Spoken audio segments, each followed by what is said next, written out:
하나님의 말씀은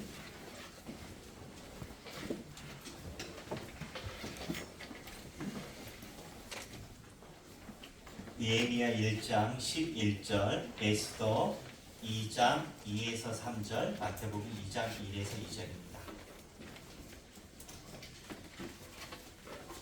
느헤미야 1장 11절, 에스더 2장 2에서 3절, 마태복음 2장 1에서 2절입니다. 먼저 느헤미야서 같이 공독하시겠습니다. 느헤미야서 1장 11절, 주여 구하오니 귀를 기울이사 종의 기도와 주의 이름을 경외하기를 기뻐하는 종들의 기도를 들으시고 오늘 이 종이 형통하여 이 사람 앞에서 은혜를 입게 하옵소서 하였다니 그때 내가 왕의 술 관원이 되었느니라. 아멘. 에스더 2장 2절 읽겠습니다.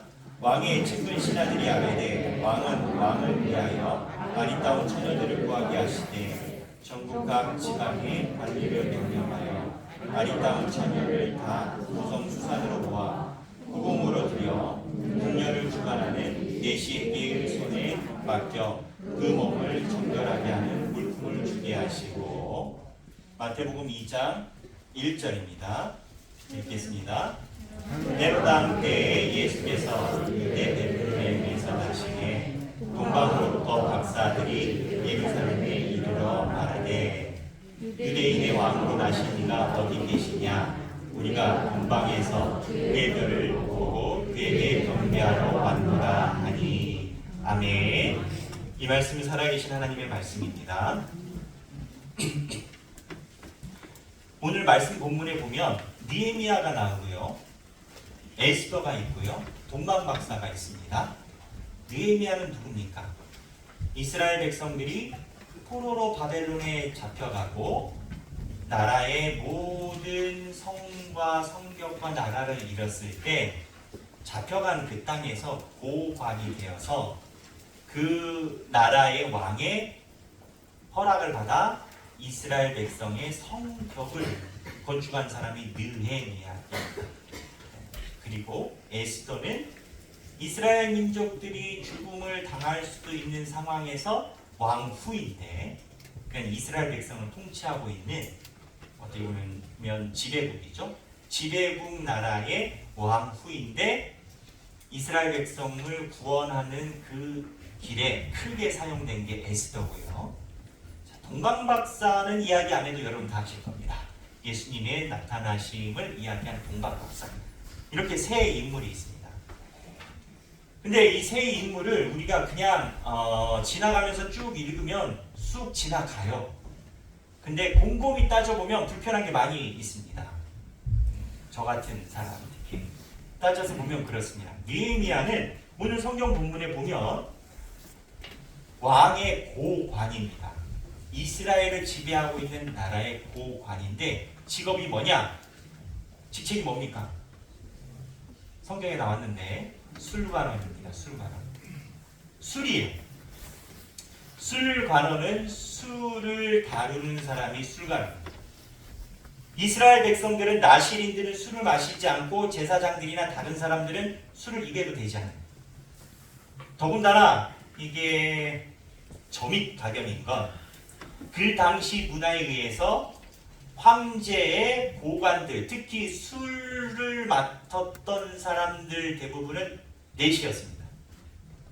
성경 본문에도 내시를 추정할 수 있는 단어가 쓰여 있습니다. 원문에. 그렇다면 내시라고 하게 되면 모세오경 율법에 의하면 내시는 여호와의 총회에 들어가지 못합니다. 나면서부터 내시가 아니라 보통 태어난 이후의 후자니까, 이렇게 보면 느헤미야는 율법에 문제가 많이 있는 사람입니다.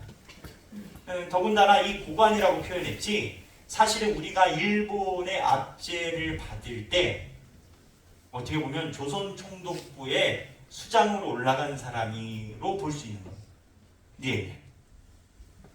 보는 각도에 따라서 이 느헤미야가 가지고 있는 직업과 직책이 율법적으로 문제가 될 수 있다라는 겁니다. 내시인지 아닌지 중요하지 않습니다. 이 내시에 대해서 아니다를 만들어내기 위해서 구약학자들이 많이 노력을 하는데, 뭐 그 당시 문화가 다 왕의 고관이 되셨는데 특히 느헤미야만 아니다 하기도 참 어려운 상황이고 이게 불편한 상황에서 느헤미야가 사용이 되고 두 번째 에스더는 어땠어요? 에스더는 우리가 잘 알다시피 결국 왕의 부인이 되는 미인대회에 나가가지고 뽑힌 겁니다. 근데 미인대회에 나가게 된 이유가 뭡니까? 그 왕이 갑자기 자기 아내를 술 파티할 때 술 시중 좀 들라고 해서 불렀는데 안 나와요. 그냥 기분 나쁘니까 막 폐위시켜버려요. 그리고 새로 왕비를 뽑는 과정에 에스더가 출전해서 왕비가 됩니다. 우리나라 표현으로 얘기를 하면 조선 총독부의 천황이 와이프 고르는데 대한민국 최고의 절세미인이 조선 총독부의 와이프가 된 겁니다. 괜찮겠습니까? 어렵겠죠. 이런 정서로 보면 그러한 부분이 있다는 겁니다. 동방박사는 더해요. 일단 동방박사는 유대인이 아닙니다. 동방으로 왔다는 이 동방을 많이 가야 바벨론이나 아라비아 정도로 봅니다. 바벨론이나 아라비아는 이방인 나라입니다. 근데 이거에서 그 다음에 박사, 우리는 박사니까는 지금 뭐 닥터를 이렇게 생각하는데 원문에 의하면 이제 원문을 영어로 잘 해석한 게 NIV 성경인데 성경에 보면 동방박사는 메자이라고 번역이 했습니다. 박사입니다. 그리고 원문에도 그렇게 표현되어 있습니다. 그리고 마법사는 성경에 점성술사와 동일한 단어를 쓰는데 마법사와 점성술사는 모세 때 대항에서 지팡이를 뱀으로 만들었던 사람들의 직업이 마법사입니다. 그러니까 이렇게 성경의 비하인드를 보면 비하인드가 아니라 그냥 있는 그대로 보면 하나님이 사용하신 느헤미야, 에스더, 동방박사는 뭐냐 이겁니다. 하나님이 왜 이런 사람을 사용하셨을까요? 다른 각도에서 보면 그렇습니다. 하나님이 이왕 하실 거 느헤미야가 술관원이 아니라 조금 사이드로 좀 괜찮은 거든지 아니면 그냥 바닥에서부터 하든지 에스더처럼 미인대회가 아니고 뭔가 하나님이 다른 거 있으실 거 아니겠습니까? 그리고 예수님의 나심은 왜 꼭 동방박사가 와야 돼? 동방 말고 유대인의 박사가 얼마나 많은데 뭘 이야기하고 계실까요? 저는 하나님이 이 성경 본문에서 우리에게 이야기하시는 것은 우리가 일반적으로 나누고 있는 세속의 역사, 우리로 따지면 교회 일이 아니라 세상 일에서 하나님이 어떻게 우리를 보고 계시고 역사하시느냐를 말씀해 주신다라고 저는 생각을 합니다. 그렇게 믿습니다. 무슨 얘기냐? 이 동방박사나 느헤미야나 에스더나 세상 일을 했어요. 교회랑 전혀 관계없는 일입니다. 근데 하나님이 세상 일을 하는 사람들을 잘 인도하셔서 하나님의 일로 바꾸신 거예요. 우리가 세상의 일을 해도 하나님의 일로 우리의 직업과 일상을 바꾸실 겁니다. 이거를 뭐라고 얘기하냐면 기독교에서 섭리라고 얘기를 합니다. 그래서 섭리론이라고 얘기를 하는데 여기까지는 우리가 잘 알아요. 모든 것이 결국 하나님의 뜻 안에서 이루어질 것이다. 다 알아요. 근데 여기에 묘한 한정이 있습니다. 여러분, 하나님이 결국 이루셔서 합력하여 선을 이루신다는 섭리와 운명에 의해서 이루어진다는 기계론적 운명론의 차이를 어떻게 아십니까? 무슨 얘기냐? 하나님의 뜻대로 모든 것이 되겠다 하면은요, 자칫 잘못하면 정말 게을러집니다. 아무것도 안 해요. 자기가 잘못한 거 인정도 안 하고요. 자기가 할 것도 안 하고요. 그냥 지나가서 시간이 되면 다 된다라고 생각해요. 결국 하나님 다 하실 것이니까. 세상 속편해요. 근데 이 모습과 운명론자와 차이를 어떻게 가져가요? 운명론자도 마찬가지예요. 운명론자도 아무것도 안 해요. 내가 아무것도 안 해도 내일이 와. 내가 아무것도 안 해도 이제 크리스마스 온다. 내가 예언할게. 내가 가만히 있어도 월요일 온다. 그 세상 정말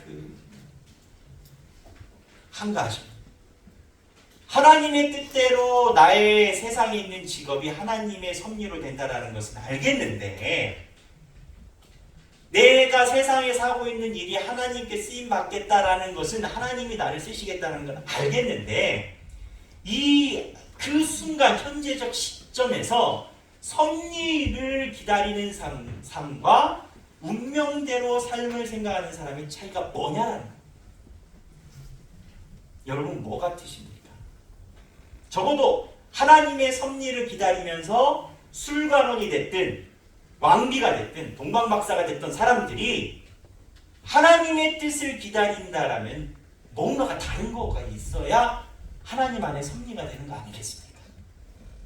저는 이 부분을 오랫동안 묵상할 때 딱 한 가지 차이를 느낍니다. 그게 뭐냐? 적극적인 삶의 참여, 역동성, 행동이 차이가 있는 겁니다. 운명으로 생각하는 사람들은 아까 말한 것처럼 이래도 흥 저래도 흥입니다.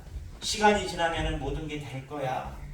시간이 지나면 모든 게 다 나타날 거야. 진실이 나타날 거야. 그건 나중에 얘기하면 이기는 게 승자인 거예요. 결국 모든 것을 다 시간. 근데 하나님의 사람은 그러지 않아요. 하나님의 사람은 내 삶에서 내가 지금 세상 일을 하고 있지만 내가 뜻을 모르지만 하나님의 일이 내 삶에 개입한다는 사람은 적극적으로 삶을 살아요. 어떻게 적극적으로 사느냐? 느헤미야가 그랬어요. 느헤미야는 가만히 있어도 잘 먹고 잘 살고 돈 많고 떵떵거릴 사람입니다. 고관이니까. 옛날에 황제들이 자기가 믿는 사람만 음식을 먹게끔 했어요. 음식을 먹다 죽으니까. 근데 이 느헤미야가 그 자리에 올라갈 때까지 얼마나 힘들었을까요? 어떻게 보면 세상 일인 겁니다. 그 나라 입장에서는요, 자기가 정복한 속국에 있는 사람이 여기까지 큰 거예요. 진급을 한 거예요. 자수성가한 거예요. 근데 이 느헤미야가 그렇게 자수성가해서 보니까 하나님이 그 운명론적 시간에서 섭리를 주셨어요. 무슨 섭리를 마음을 주셨냐? 자기 민족을 향한 애통함을 주셨어요. 어떤 애통함? 느헤미야가 이렇게 커서 보니까 나라 돌아가는 걸 알죠. 나중에 총독으로 가니까 자기 나라 백성이 이러면 안 되겠다는 거예요. 왜? 이스라엘 백성들이 성벽이 없었어요. 그 당시에 성벽이 없었다라는 건 그 민족이 크지 못한다라는 겁니다. 한 민족은요, 지금은 우리가 도시 차 타고 왔다 갔다 하지만 모여서 군락을 형성을 해야 돼요. 군락을 형성하면 도적대들이 많이 와요. 사람들이 모여있으니까 돈이 있으니까. 그래서 제대로 된 도시가 성장하고 민족의 인구가 늘어나야 그 민족이 힘을 갖는데 성벽이 없으면 계속 도적에 노출이 되고 사람들이 모이잖아요. 느헤미야는 이걸 잘 알았어요. 근데 자기 민족이 성벽이 없다라는 소리들을. 그래서 느헤미야는 자기가 아니어도 하나님이 언젠간 하시겠죠. 그런데 내가 세상에서 살아간 걸로 무엇을 할까 하다가 왕에게 접근해서 허락을 받아서 갑니다. 그 방법이 죄송하지만 세상적인 또 방법이었던 것 같아. 뭐냐? 세상 잘하시는 분들이 사바사바 잘하시는. 왕의 눈에 거기까지 올라갔으니 느헤미야가 하나님께 기도하고 나갔지만 결국 왕이 마음이 부드러울 때를 잘 타가지고 살살살살살 해가지고 자기 민족을 끌고 성벽지로 갔습니다. 하나님의 섭리 안에 있는 사람은 뒷짐지고 있지 않아요. 하나님의 섭리 안에 삶을 살아가는 사람은 운명론이니 하고 가만히 있죠. 그럼 느헤미야가 이렇게 갔을 때 괜찮았느냐? 안 괜찮았어요. 뭐가 제일 힘들었는지 아세요? 느헤미야가 왕에게 이야기할 때는 자기 민족의 대표였어요.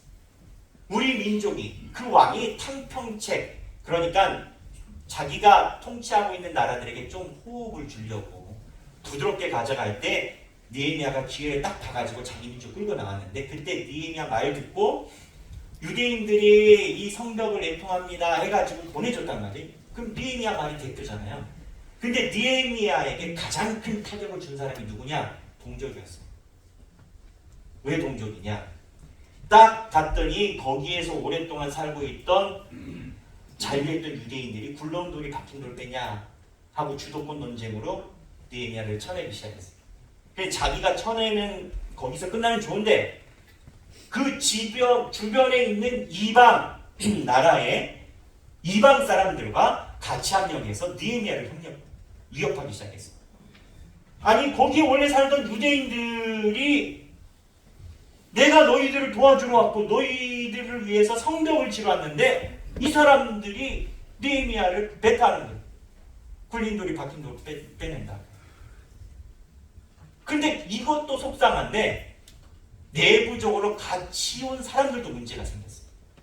같이 온 사람이 뭐가 문제가 생겼냐? 첫째, 겁이 났어요. 대로 하지 않아요.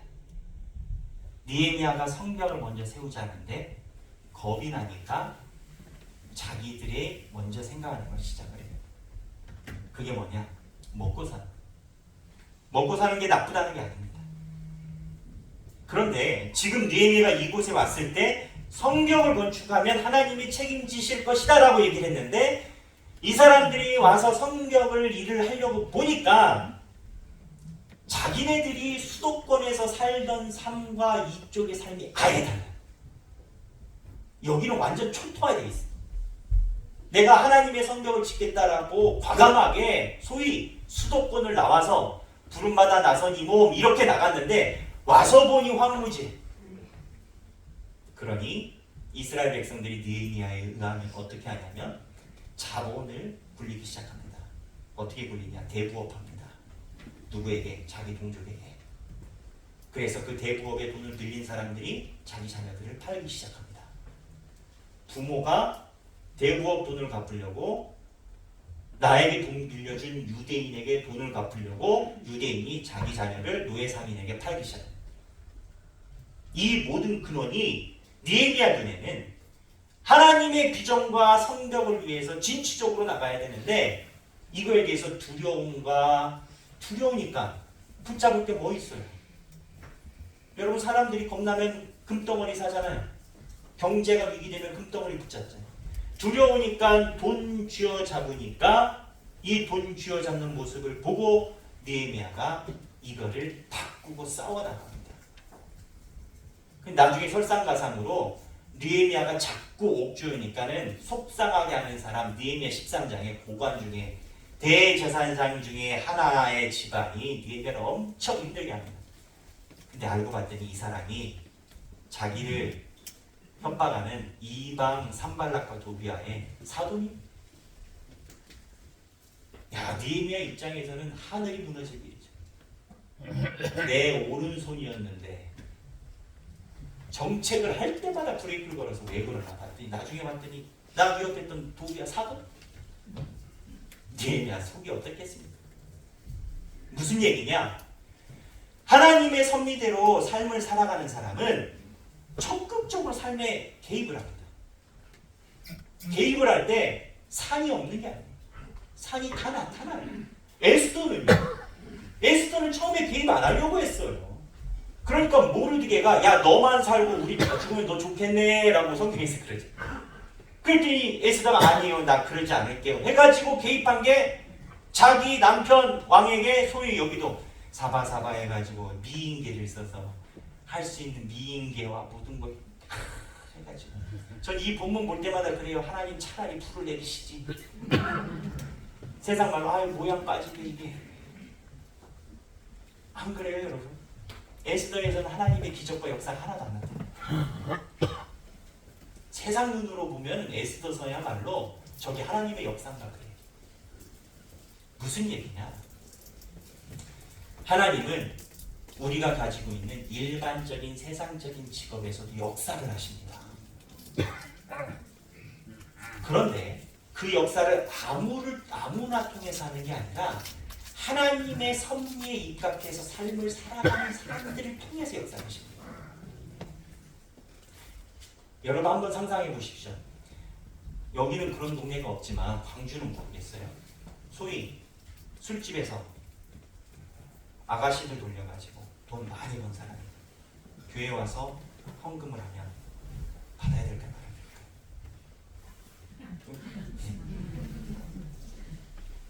이와 비슷한 헌금을 받으신 게 예수입니다. 그렇죠? 옥합을 갖다 깨뜨리고.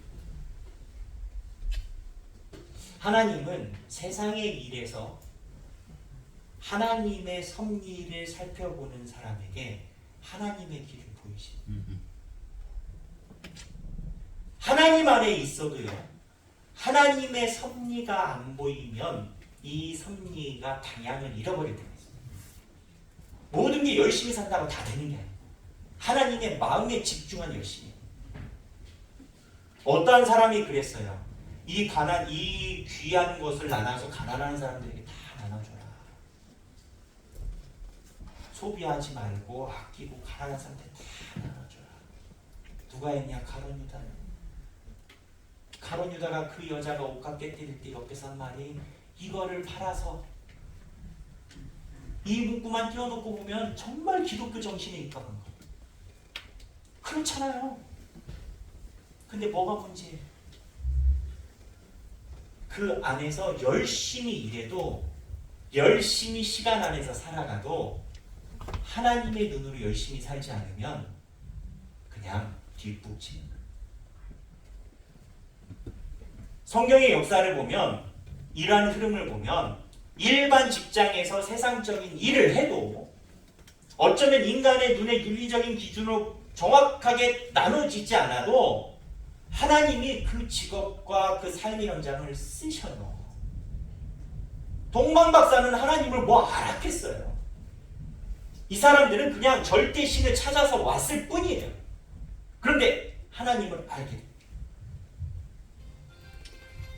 그리스 로마 신화에 시간에 대한 규정이 있습니다. 그리스 로마 신화에 크로노스라는 것과 카이로스라는 두 가지 시간 개념이 있어요. 원래 그리스 로마 신화에 있었던 그 신들에 대한 이야기인데, 쉽게 얘기하면 이겁니다. 크로노스는 기계적으로 가는 시간이에요. 지금 11시 50분인데 제가 예언하건대 조금 있으면 12시 될 겁니다. 이게 크로노스. 그냥 간다는 거예요. 근데 카이로스는 뭐냐? 지금 1분 1초라도 죽음을 앞두고 있는 사람에게는, 내가 1분 후에 숨이 멎을 것 같은 사람에게는 같은 시간이 아니라는 거예요. 그래서 카이로스를 일반 철학에서는 기회의 시간이라고 합니다. 그냥 있는 시간이어도 기회가 보이는 것이 카이로스적 시간이라고 얘기해요. 근데 이걸 기독교에서 뭐라고 이야기를 하느냐? 크로노스는 그냥 흘러가는 시간이에요. 그냥 막 살아도 시간은 간다고요. 근데 이 시간 안에서 하나님의 시간을 잡는 자는 하나님의 시간 속에서 산다라는 거예요. 똑같은 시간을 봐도 하나님의 시간을 잡는 자는 하나님의 시간을 잡는 자라는 거예요. 저는 개인적으로 그래요. 저는 힘든 일이 있으면 하나님의 시간을 살펴봅니다. 힘든 일이 삶 중에 있다는 것 자체가 이미 여러분들과 힘든 일을 겪고 있는 나의 통제력 밖에 있다는 소리예요. 내가 통제할 수 있으면 힘이 안 들죠. 재정 문제가 됐든 관계 문제가 됐든 사람의 문제가 됐든 건강의 문제가 됐든 뭐가 됐든 내가 힘듦을 느낀다는 것 그 자체가 이미 내 통제력 밖에 있다는 거예요. 기계적으로 뭐가 해결되기를 바란다? 변수가 얼마나 많은데요. 결국 힘든 상황 속에서는 모든 걸 내려놓고 하나님의 카이로스적 시간을 기다림만이 답. 그리고 하나님이 이 시간 안에서 어떻게 역사하시고 움직이시는지 목도를 해야, 그래야 나도 살아요. 우리가 직장 생활하고 삶을 살아갈 때 얼마든지 평생 하나님의 시간 없이 살아갈 수 있습니다. 시간은 똑같아요. 그런데 하나님을 고대하고 갈망하는 자는 똑같이 살아도 내 시간으로 살지 않고 하나님의 시간으로 삶을 살아냅니다. 그게 혹 세상적인 일이라 하더라도, 그게 혹 정말 입에 올리기 힘들 정도로 진흙탕에서 살아낸 내 삶이라 하더라도 그 안에서 하나님의 시간을 살아낸 사람은 니에미야가 되고 에스더가 되고 동방박사가 되고 마리아가 되고 마르다가 되고 우리는 희한하게 삶을 사는 것이 부족한 인간입니다. 삶을 살아가며 어려움에 봉착할 때 우리가 생각하는 크로노스적 기계적 시간을 볼 것인가, 하나님의 시간을 볼 것인가. 그거 여러분 신기하지 않습니까? 예수님이 2000년 전에 우리 땅에 오셨는데 우리만 아는 게 아니에요. 세상 사람들이 지저스 크라이스트 슈퍼스타라고 해요. 근데 더 신기한 건 모든 인류가 지저스 크라이스트 슈퍼스타라고 이야기를 하지만 예수님을 나의 구세주라고 고백하는 사람은 별로 많지 않다. 몰라서 안 믿는 게 아니에요. 주님의 시간으로 살아낼 마음이 없기 때문에. 예수님이 한 번이 아니라 100번을 와도 예수님을 안 만나려는 사람 안 만나요. 내 직장에서 삶에서 어려운 일이 우리는 있을 수밖에 없습니다. 없다라고 하면 그거야말로 희한한 삶인 거예요. 하다못해 지구온난화 탄소 배출이라도. 근데 뼈에 아플 정도로 힘든 순간이 다가왔을 때 우리는 느헤미야처럼 에스더처럼 섭리에 입각해서 삶을 살아내가야 합니다. 그거는 손을 놓고 있는 사람들에게 해당되는 게 아니에요. 동방 박사들은 오죽했으면 그 먼 땅에서 그 별 따라서 그 힘든 길을 다 걸어왔겠어요. 안 믿는 사람이 때로는 부지런할 때가 있어요. 우리는 맨날 빛에 가까이 있으니까 빛이 신기하지 않지만 가끔 빛 보는 사람들은 너무 신기해요. 사랑하는 하길교회 성도 여러분, 예수 그리스도의 대망을 기다리는 대림절입니다. 예수님이 오시는 그 시간은 모두에게 다 동일한 게 아닙니다. 예수님의 오심을 기다리는 자에게 예수님의 오심의 시간이 의미가 있는 것이고, 똑같은 삶의 고통의 자리에 있어도 주님의 눈으로 주님의 시간을 바라보는 자만이 나중에 주님 앞에 갔을 때 네가 내 시간에 살았다라는 말씀을 듣게 될 것입니다. 어쩌면 하나님이 우리 삶 중에 하나님의 시간을 너무 많이 놓으셨는지 모릅니다. 주님의 시간을 바라보는 자와 바라보지 못하는 자, 삶의 결과가 100% 달라질 것입니다. 여기 계신 모든 분들이 시간이 무너지고 시간이 없는 그 공간에 이르게 될 때, 주님 앞에 서게 되는 그날이 될 때 너희가 시간 안에서 너희의 시간이 아니라 내 시간으로 살았구나 라는 하나님의 칭찬 듣는 저와 여러분이 되기를 바랍니다. 우리 이 시간에 찬양하기를 원합니다.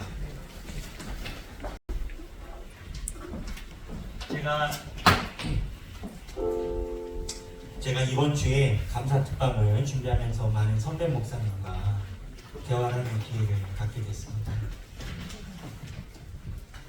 이 온만다의 찬양을 저희가 하기 전에 잠깐 생각해 보았으면 하는 마음이 있습니다. 선배 목사님이 저희에게 그러시더라고요. 요즘 젊은 목회자들에게 안타까운 것 중에 하나가 좋은 교회 청빙받아서 가면 그게 목회인 줄 안다는 거예요. 그게 목회가 아니라는 게 아닙니다. 그런데 진정한 목회의 본질은 그게 아니라 하나님의 교회를 섬기고 세워가는 과정이에요. 그 순간 제가 많은 생각을 했습니다. 성도도 마찬가지입니다. 성도도 동네에서 이름 석자 있는 교회 칼렌더 가게에다 걸어놓고 장사를 하는 것이 괜찮은데 그게 신앙인 줄 알 수 있어요. 어떤 사람이 저에게 물어봐요. 목사님 선교의 비전이 뭐냐? 제가 그 생각을 하면서 답을 하기가 참 어려웠습니다. 왜 어려웠냐? 아니 지금 내가 하나님의 교회에 세우고 이게 선교지. 아니 어느 목사가 개척을 평생 동안 할 수 있는 기회가 어디 있겠어요? 하나님의 교회를 세우는 게 선교라면 우리는 하나님의 시간 안에 교회를 세워요. 근데 이 과정에 제가 있는 게 아니라 여러분들. 저는 우리 하길교회 성도들이 하나님의 시간 안에서 하나님께 봉헌을 하고 있다는 것을 확신을 합니다. 앞으로 우리가 삶 속에 살아가도 똑같은 곳을 가도 똑같은 생각을 해도 그게 어떠한 생각과 시각으로 보느냐에 따라서 삶에 대한 접근 선택이죠. 가사에 보면 이 주님과 함께하는 이 고요한 시간, 주님의 보좌 앞에 이 시간을 살아가는 내가 온 맘 다해 주님을 사랑한다 고백하고 온 맘 다해 주님을 알기 원하고 온 맘 다해 주님을 알아서 주님의 시간으로 이 시간을 바라보기를 소망합니다. 이러한 찬양이 되길 바랍니다.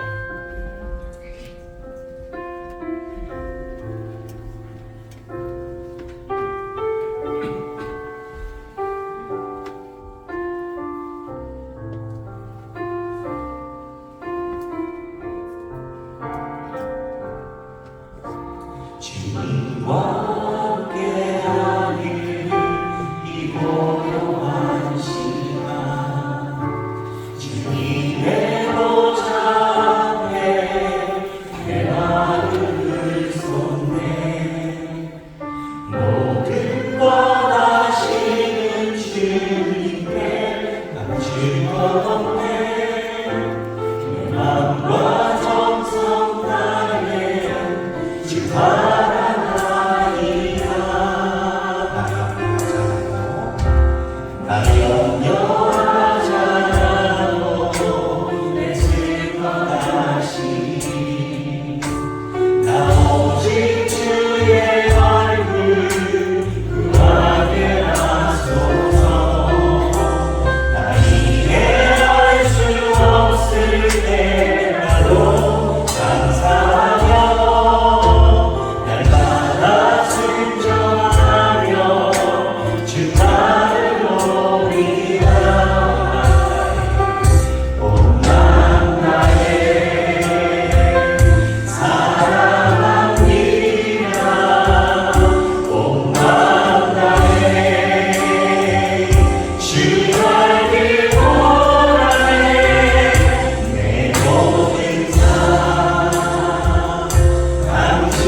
하나님 아버지, 내가 직장에서 전혀 무관한 일을 하는 것 같습니다. 그런데 하나님의 섭리가 있는 줄로 믿습니다. 우리가 주님의 뜻대로 적극적으로 내 삶에 개입하고 살아나갈 때 하나님의 시간으로 내 직장의 삶, 학교의 삶, 가정의 삶이 되게 하여 주옵소서.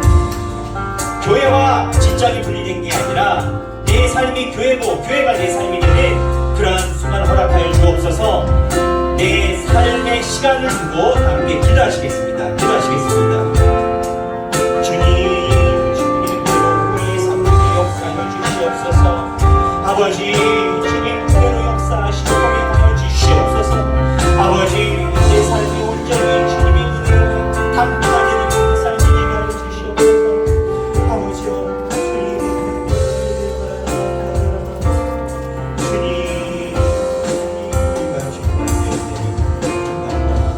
아버지, 내 삶에 있는 모든 것을 아버지 은혜가 되어 주시옵소서. 하나님 아버지, 똑같은 걸 봐도 하나님 똑같은 상황이 있어서 내가 적극적으로 주님의 삶을 이루어나가고 아버지가 쓰시는 그곳에 내 삶과 헌신이 아버지 주님 앞에 함께하는 우리의 삶이 되게 도와주시옵소서. 주님의 은혜를 사모하며 나아갑니다.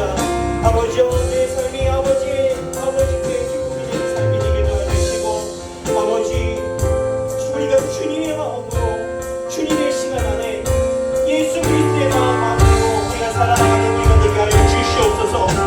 아버지, 우리가 주님의 마음으로 그때 아버지 은혜와 역사가 우리 삶에 일하게 도와주시옵소서. 내가 내 힘으로 살아가는 것이 아니라 하나님의 은혜로 살게 도와주시옵소서. 우리 또 하나 찬양하기 원합니다.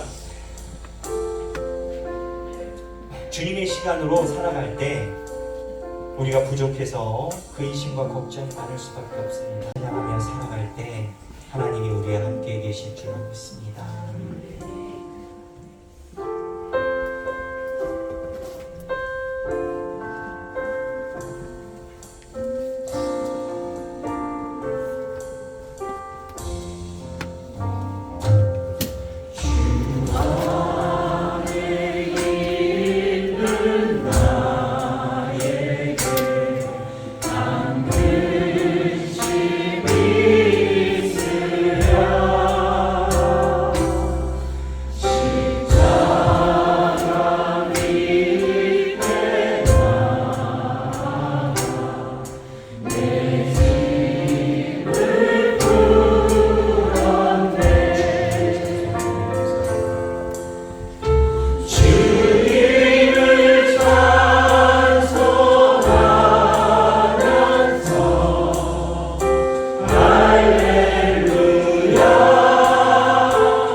내 근심이 기쁨되고 한숨이 변하여 주님의 눈을 바라보고 주님의 시간으로 내 삶을 찬송하며 나아가게 해달라고 잠깐 기도하겠습니다. 기도하시겠습니다.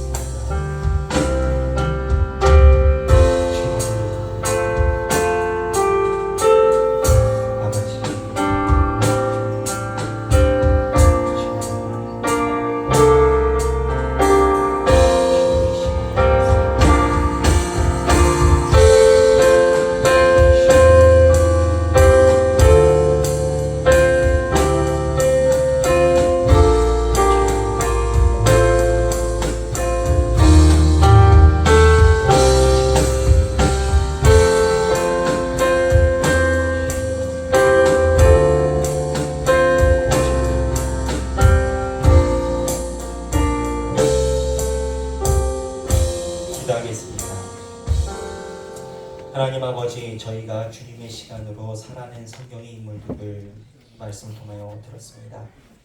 하나님, 내 삶을 향한 두려움이 변하여 하나님의 시간을 보지 못하는 장애물이 되지 않게 하여 주시고, 내 삶의 두려움이 변하여 하나님이 아니라 그 어떤 것, 돈, 명예, 인간을 살펴보는 길이 되지 않도록 우리에게 은혜를 베풀어 주옵소서. 주 안에 있는 나에게 이 세상에서 비록 살아간다 하더라도 딴 근심이 없고 십자가 밑에서 내 삶이 주님 안에 보호받는다면 주님의 눈으로 세상을 이겨내는 우리가 되게 하여 주옵소서. 감사드리며 사랑이 많으신 예수님 이름으로 기도합니다.